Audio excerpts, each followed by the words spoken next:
Hi, my name is Josephine and welcome back to the Unite Students channel. I know that for a lot of people that are starting university, a lot of your worries come from how you're going to be able to financially support yourself. So I thought I'd give a bit of insight into your student finance and how that helps you with living costs while being at university.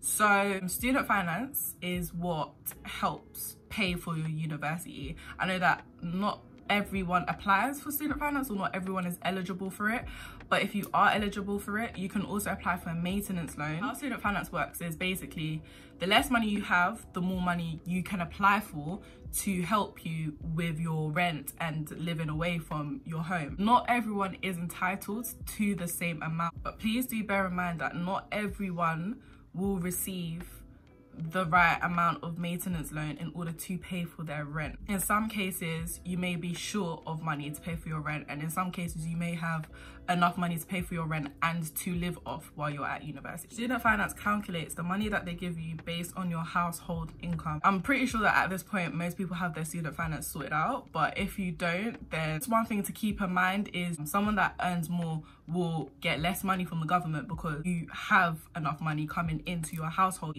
compared to someone who doesn't earn as much in the household. I was granted enough money to pay my rent fully, like that wasn't a problem for me. I even had a little bit of money left over, but I still did end up getting a part-time job simply because there's things you need in university and I didn't want to ask anyone in my household. You can obviously do that, but I wanted to be more independent because if I was to live on my own, then I'd have to find a way to do this anyway, and I was able to juggle a job and going to university. So it just differs from person to person. You can get a part-time job like on the weekends. You literally don't have to work during the week. You can get a part-time job for the weekends only if you're a type of person that can't multitask going to work and going to university at the same time. That's totally fine, but I did get a job to financially aid me because I was comfortable. Like I had just enough money to be comfortable, but I wanted to be relaxed and comfortable, you know. I didn't want to have to count every penny that I had that was going to last me until the next student finance drop. I didn't want to do that. With that, you'd have to discuss it with your parents and let them understand that this is the amount that you're getting, and if they want you to get a job or if you feel comfortable getting a job, then that's fine. If they're going to help you out, then that's fine as well. And there's also people that have so much money they don't even need a job. So it really depends on your household income. That is the main thing that student finance revolves around, your household income.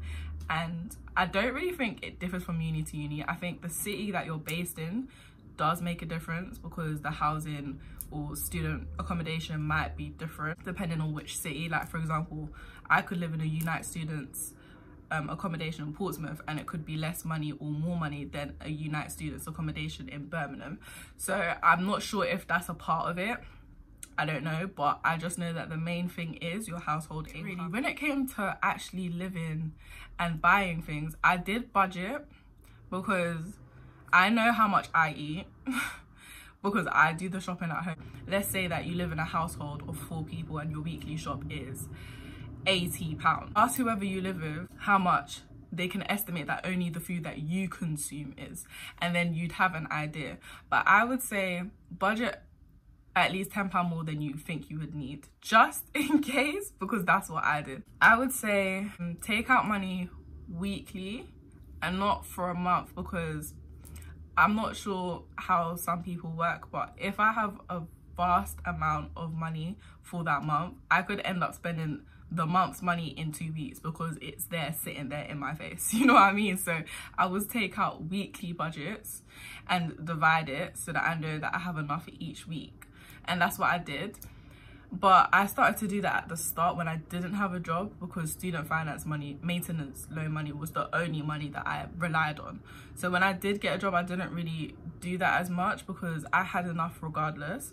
But I would say budget, at least try to budget weekly, a weekly amount, and the more that you're buying your food every week, the more you can see your own patterns and see how much you actually do spend, and then you can budget accordingly to how much you've spent in the past while being at university compared to being at home, because things may change. I think it is important to budget and have emergency money, so money that you don't necessarily need and you could save it up for the next time that you get paid or the next time that student finance drops, but it's there just in case you need something, because a lot of the time you do have to buy your own equipment at university. You know, you do have to buy your own materials, especially if it's art-based.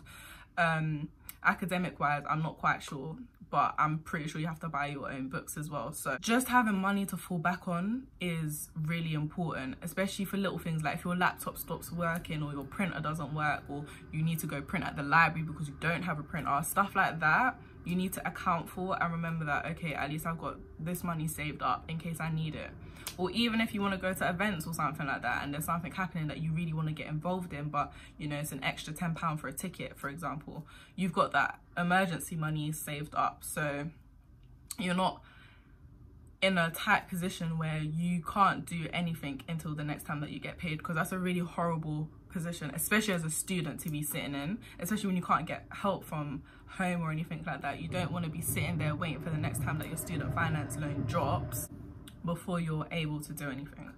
I do think I've summed up everything. I really do hope that I've helped, especially understanding the student finance situation, because I even struggled when I was going into my first year and I was a bit confused as to how much I was entitled to. But it is based on your household income. That is literally how it works. Thank you guys for watching. Do subscribe to Unite Students channel. There are a range of videos that will help you go through a university experience. Thank you for watching. Bye.